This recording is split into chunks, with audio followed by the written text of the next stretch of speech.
Pada malam pertama dinas, perawat itu tiba-tiba mendapat sebuah tamparan keras. Ketika ia bangun dan melihat ke sekeliling, tidak ada siapapun di dekatnya. Ia pergi ke depan cermin dan melihat bekas tamparan tangan di wajahnya, membuatnya yakin bahwa itu bukan mimpi. Ia sempat berpikir mungkin temannya yang telah mengerjainya. Namun kemudian, sesuatu terjadi. Sesuatu yang sama sekali tidak ia duga.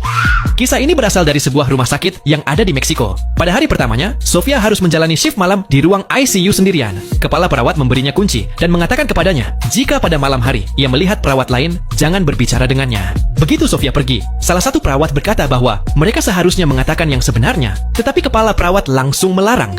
Ketika Sofia sampai di ICU dan melihat koridor kosong, tubuhnya langsung merinding. Ia menguatkan diri dan mulai bekerja. Awalnya semuanya berjalan baik, tetapi saat ia hendak mengganti perban seorang pasien, ia mendengar suara seseorang bernyanyi dari arah koridor. Dengan ketakutan ia keluar, tetapi koridor itu benar-benar kosong. Ia mencoba menenangkan diri, berpikir mungkin ia salah dengar. Ia kembali bekerja, tetapi karena pikirannya terganggu, ia tidak sengaja menumpahkan cairan obat ke pakaiannya. Sofia pun harus pergi ke ruang loker. Namun saat tiba di sana, ia melihat lokernya sudah terbuka. Saat ia masih mencoba memahami apa yang terjadi, suara langkah seperti sepatu hak tinggi mulai bergema di koridor, dan sebuah bayangan tampak di balik kaca. Dengan ketakutan Sofia memanggilnya, namun tidak ada jawaban. Ia memberanikan diri keluar, tetapi koridor itu tetap kosong. Saat ia hendak berganti pakaian, suara langkah itu terdengar lagi. Dari balik loker, ia melihat sosok itu mengenakan topi perawat, dan cara berjalannya seperti terseret.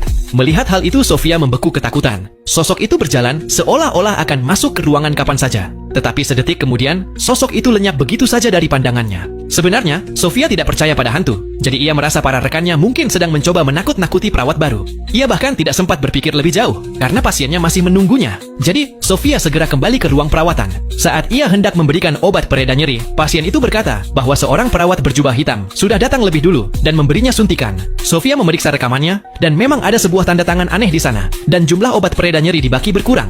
Kini ia mulai kesal. Ia segera pergi ke nurse station untuk mengomeli rekan-rekannya. Namun rekannya mengatakan bahwa kunci ICU hanya ada pada Sofia, jadi mereka tidak mungkin masuk. Terlebihnya lagi, perawat itu menjelaskan bahwa jubah hitam adalah pakaian yang digunakan perawat pada 100 tahun lalu dan sudah lama sekali tidak dipakai lagi. Dengan serius ia memperingatkan Sofia bahwa hal-hal aneh memang sering terjadi di ICU dan jangan pernah tertidur saat shift malam. Sofia mulai ketakutan. Untuk pertama kalinya ia menyesali pekerjaannya. Dengan hati yang berat, ia berjalan kembali ke ICU. Saat itu lampu-lampu koridor berkedip cepat. Suara langkah kaki dan nyanyian itu terdengar lagi, dan sebuah bayangan hitam perlahan muncul dari sudut. Sofia lalu mengumpulkan sisa keberaniannya, dan dengan perlahan berjalan mendekatinya. Ia benar-benar ingin tahu, seperti apa sebenarnya wujud hantu tersebut.